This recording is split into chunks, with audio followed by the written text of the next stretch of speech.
Do'stlar, bugun 9-mart onaxonimizni uylari 30 kun deganda 100% ta'mirdan chiqdi. Qurilish ishlarimiz tugadi. Hammom tualetlari ham qurib bitirib bo'lindi. Hozir usta haqlarini ham beramiz va onaxonni mana bu eski yiqilib tushadigan holatdagi uylardan olib chiqib, mana bu yangi xona uylariga olib kirib, yangi mebellarga joylashtiramiz va duolarni olamiz. Qani ketdik. Assalomu alaykum. Alaykum assalom. Kimsiz? Charchab qolmadingizmi? O'tiribman. Bormisiz? Sog'misiz? Salomatmisiz? Duolar qilib o'tiribsizmi bizni?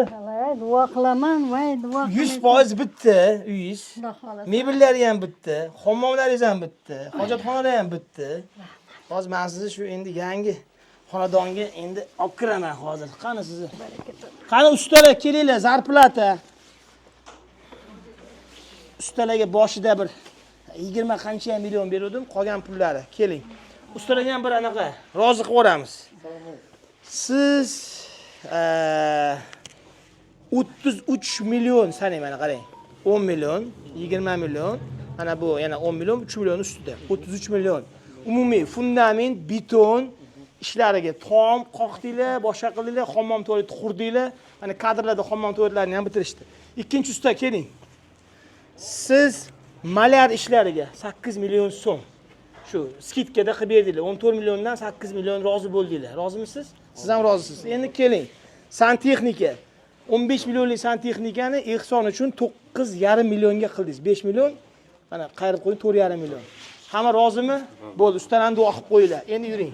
Oching endi mana bu yangi uyingizni eshigini qani. Bismillahirrohmanirrohim. Do'stlar, jamg'armamizda pul 0 bo'ldi. Mabodo bundan keyin yaxshi ishlarimizga siz ham hissa qo'shmoqchi bo'lsangiz, mana bu ikkita kartani qo'shib qo'yaman. Albatta majburiy emas, kim niyat qilgan bo'lsa. Shunaqa onaxonlarni xursand qilib, aziz aka, bizga ham hissamiz qo'shilsin deganlar uchungina. Bilgi? Mana. Voy, mebelda lekin yerda o'tiruvdingiz. Hali televizorlarda ko'rib, voy, men bunaqa dumalar yotsang dedim, to'g'risida. Men endi o'zimga loyiq bo'lsa kerak desam bo'laman.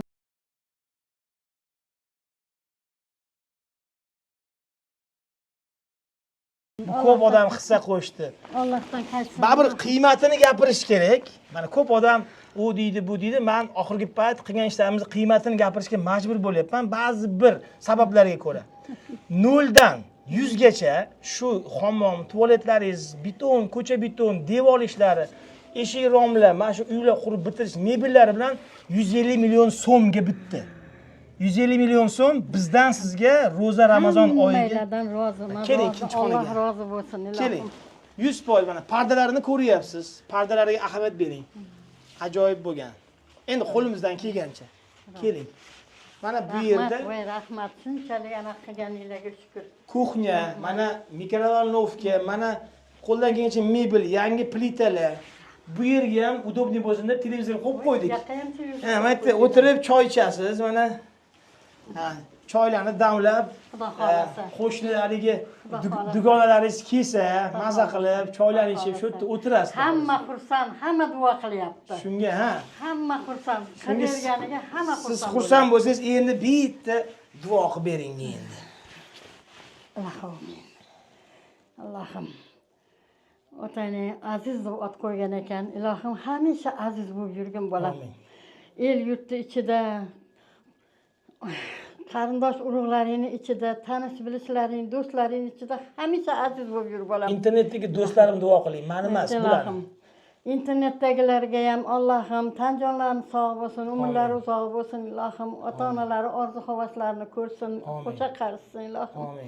Mana shu uyga nimaiki hissa qo'shgan bo'lsa, hammasini tan jonlari sog' bo'lsin. Musofirdagilar ham duo, uzoq yurtdagilar. Musofirdagilar ham Allohdan jonlari sog' bo'lsin, bolalariga sog' salomat borib, topganlarni Alloh barakasini bersin. Amin.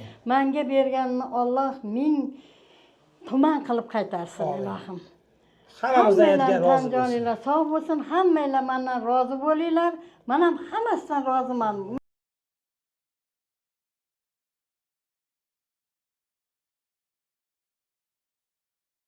Hurmatli do'stlar, mujik сказал, mujik сделал, bu onaxonimizni ham rozi qildik, hammamiz nomimizdan.